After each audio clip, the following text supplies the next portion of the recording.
ببینم توی که داری خونه تکونی میکنی به این فکر کردی که یه خود تکونی هم بکنی؟ یعنی چی؟ یعنی که یه توجهی به بدن خودت بکن، با خودت صادق باش. تو سالی که گذشت چقدر مراقب بدنت بودی؟ چه فشارهایی رو به بدنت آوردی که شاید لازم نباشه در سال جدید این کارا رو انجام بدی؟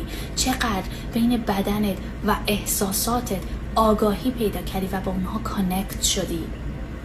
از خودت بپرس تو دور و بریات چه آدم‌هایی کنارت بودن که شاید لازم نیست که با اونها در سال جدید در ارتباط باشی و یا شاید روی رابطت با یه سری از افراد باید بیشتر تمرکز بکنی.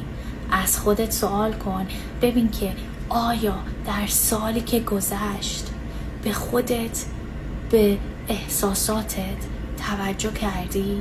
مراقب خودت بودی؟ کارایی کردی که خودتو خوشحال بکنه؟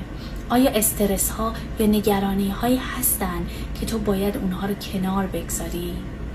از خودت سوال بکن، ببین چقدر با طبیعت در ارتباط بودی؟ چقدر احساس لذت تونستی ببری از خودت و جهان اطرافت؟